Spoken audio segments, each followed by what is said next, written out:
I've just written a long list of examples of how the long-haired macdaddy's government is completely soft on terrorism and how little he cares about the safety of Canadians. Starting with just yesterday, Roger Goodall, the public safety minister, sounds like a dog's name, seriously. You know, here, Goodall, come here. You want a treat, Goodall? Friggin' moron, man. He comes out and says, we will not kill ISIS members who are Canadian. We will create a reintegration program for ISIS members who are Canadian, whether born in Canada or who are immigrants. Canada does not want to take away the passports of ISIS members. Let me tell you something.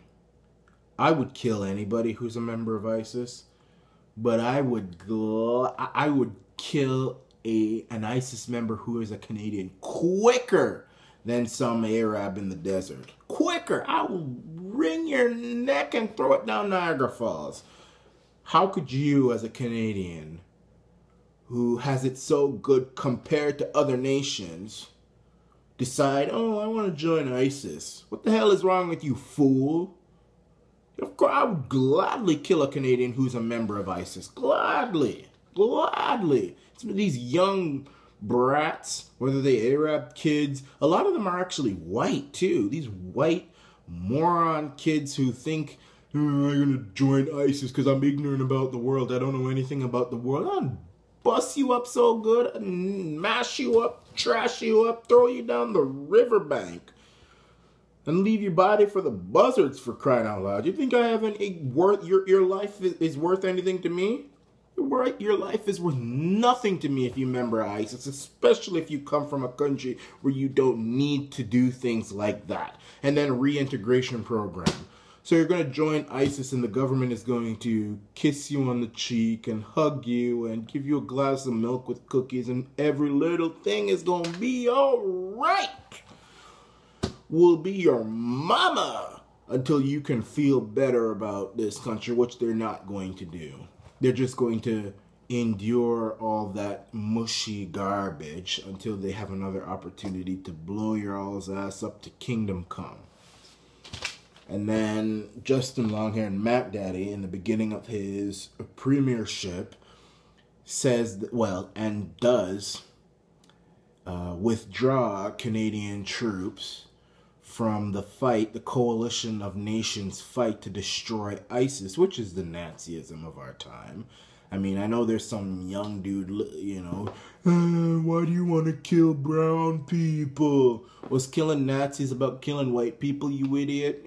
I don't even argue with liberals. They are inferior and feeble-minded. Just, I don't know, use their brain for friggin' experiments, man. I don't know, to check what is going on with these people. So, I mean, the long-haired macdaddy also says, if you kill your enemies, they win. Well, last I checked, back in the 1940s, Nazis were our enemies. We killed their ass so quickly, and I don't see people lining up to be Nazis anymore. I don't think Nazis won. I may be wrong, but I don't think they won.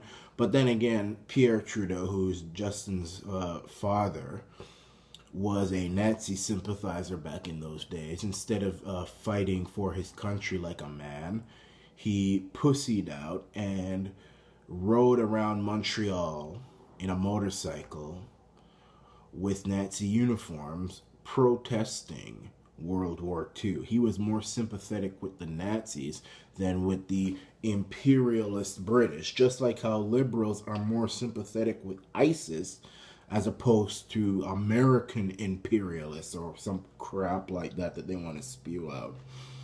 And the government has said that they will not be fighting ISIS even if they attack us. So no matter how many Canadians these terrorists decide to kill, these guys want to kill, it's like all they will do is say, we condemn it, we're sorry, we'll put up a flag on our Facebook page, we will create a hashtag I am Canada, and everything goes back to normal after that. There's no problem. No problem whatsoever. Your government, if you're Canadian, your government don't give a rat's behind about your safety. They don't care about your safety. They gave $10 million to Omar Camel Teeth Carter for what? Killing 2 soldiers? Being a terrorist? You get $10 million? What kind of message does that send to Canadians?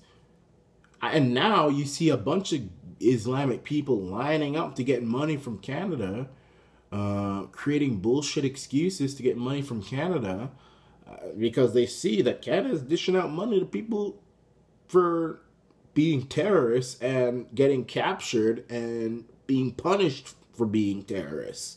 Canada will dish you out money because we got a long-haired donkey macdaddy in charge who has some kind of Arab fetish. I don't know what is his deal. I mean, I'm not trying to attack all Arabs, but, you know, in this time, Islamic terrorism is our enemy, whether you like it or not. And as a government, I feel that, you know, you should probably care about our safety a little bit more than this. But people say, Michael, don't incite fear. Don't incite fear. Don't incite fear. I'm inciting fear. Canadians should be scared shitless right now. You should be pissing your pants every day. I mean, you know, you got all this stuff like, you know, Pride Parade, Christmas Parade, Caravana. You know, I'm just talking about Toronto alone. In Calgary, you got the Stampede, the annual Stampede. I ain't going to any of those stuff. To get run over by some Mustafa with his truck? Hell no, I'm not going to do it. I'm not doing it. You know, they've already done it in Edmonton. You saw what happened in Ottawa. No, that's not happening. And with all these illegals coming from America, you don't even know who they are. Trudeau says, oh, it doesn't matter. Let them come in. We'll give them some nice, warm, hot plate of food, some scrambled eggs, some bacon and baked beans and toast and some nice coffee. Oh, you won't give them bacon because they're Muslim, so, you know. But, you know, and shelter, free shelter for illegal aliens. That's happening right now. I mean, and we don't even know who the hell these people are. Hell no. I'm going to stay right here, thank you very much. Canadians, we got to get rid of the long-haired macdaddy. We have got to get rid of him unless you want your country to be completely destroyed. And, you know, I know a lot of Canadians who don't really take value in their country. I mean, anybody who could elect the long-haired macdaddy does not take value for his, does not value his country, does not have pride in his country. What kind of dishonorable type of human being would want someone like that as your leader? I mean, it's pretty shameful. But as I've always said, I think we should, you know, take the brains of liberals and do some kind of scientific experiments on them to see what the hell is going on here. Seriously.